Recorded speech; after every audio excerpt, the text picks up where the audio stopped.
Okay, this is the front of my house. As you can see here, you can see tulips, but I'll show you close up of our tulips. Okay, this is our tulips, and we know it's Easter when our tulips coming out. Okay, this is the front of our house, and we've got our tulips, nice and red, very tall. Look how beautiful the petals are. I got the same one. I was thinking about different colors, but I think red are more impressive.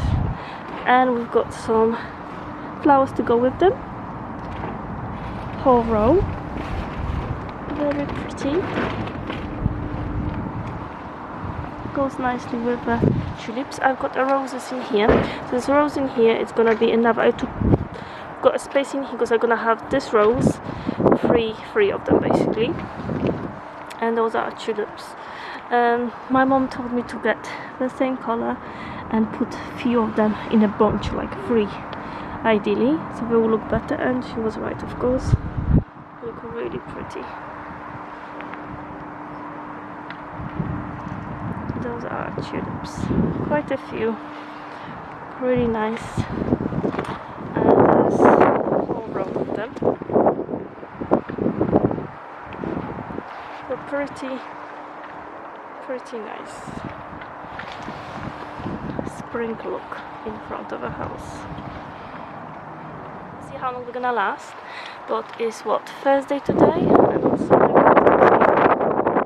Easter Sunday, and they're keeping strong for now, so we have put them in September, so yeah, just in time for Easter.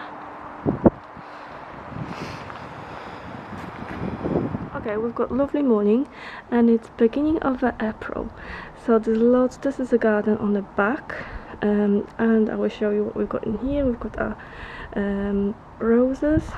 The one here is coming back to life after winter. It has been pruned back in February. Now we've got lots of foliage coming out, so nice and healthy. Has been pruned properly, so it's now really nice and strong. And April is a really busy time for garden, especially. So what we've got in here is our rose. What we have to do is feed the roses in April, beginning of April, end of March, beginning of April is the best time to feed your roses. So we'll be feeding the rose just before all the foliage is coming out. That's when you should feed your rose, basically, to give all the nutrition it needs. We've got some plants in here which is still coming out because it's shaded area in here in my garden, and then we've got our hydrangeas. My hydrangeas, as you can see here, this is morning, and in the morning I do have some sunshine in this part of the garden, so hydrangeas got some sunshine here. Then in the afternoon we don't have any sun there, and then again in the evening the sun is coming back on this side of the garden, so we got a bit more sunshine there. And that's the position of the hydrangeas is the most important for them to grow beautifully. So it's important where you're gonna put them. They need to have some kind of shade support, so that's why they're against the fence there. So we will be pruning them. So beginning of April again is the best time to prune hydrangeas. You don't want to do it too early or too late, but after all the frost gone, and you know there is no worry about the frost, then it's the best time to prune your hydrangeas. So we'll be doing today we'll be pruning them, and I'll show you how they look after the pruning. But before we do that, I've got another rose in here, and then we've got another one here.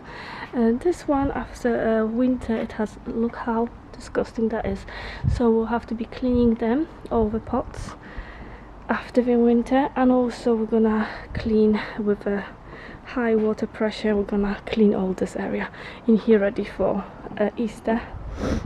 So just beginning of April, as I said, is the most busy time for the garden. One more thing I want to show you is, let's not forget, so behind in here I've got my roses, and those are some you know, the roses, the cuttings I took in September. As you can see, they're going strong,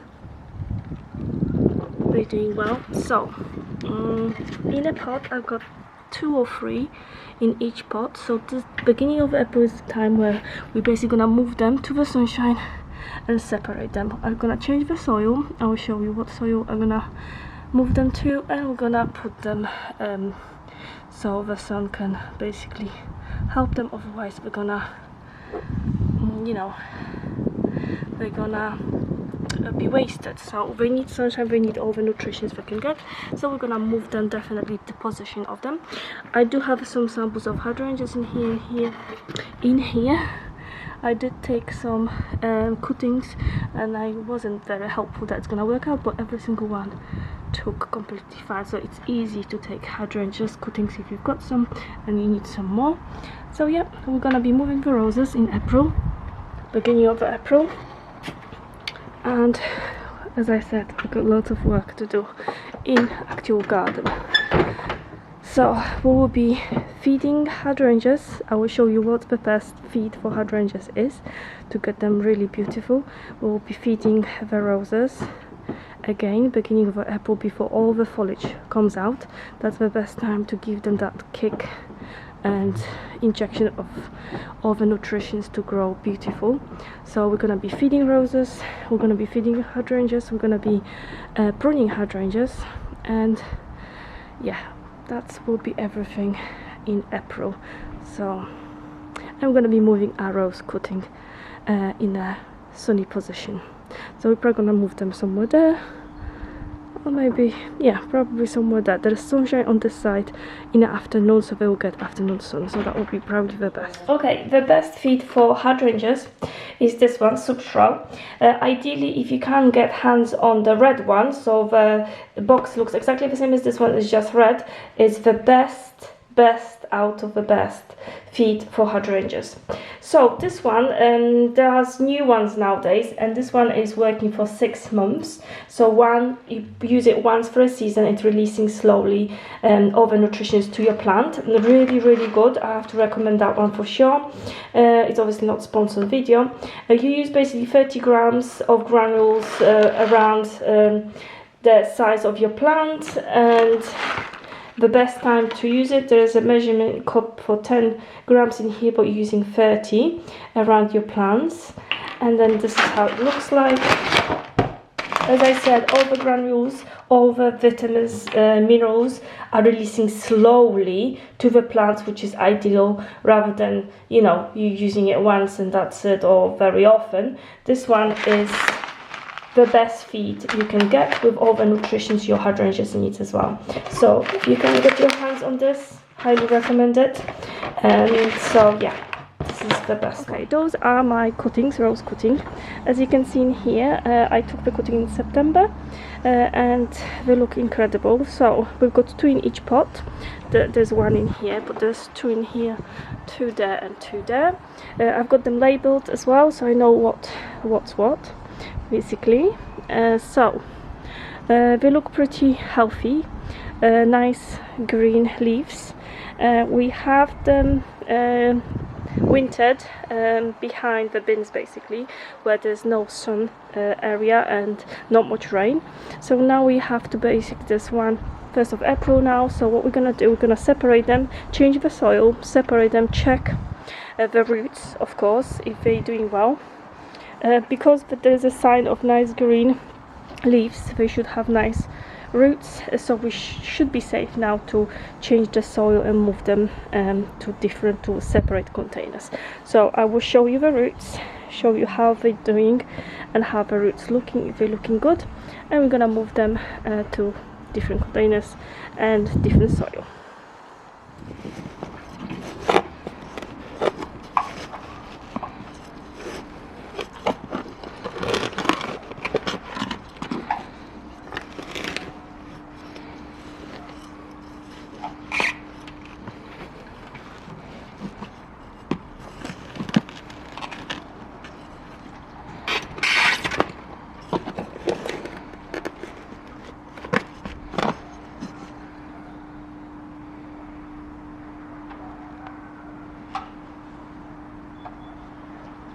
Okay, that's everything in this video. I will see you in my next one. If you want to see how to prune hydrangeas, there will be a separate video on this, and how to feed your roses I will show you as well.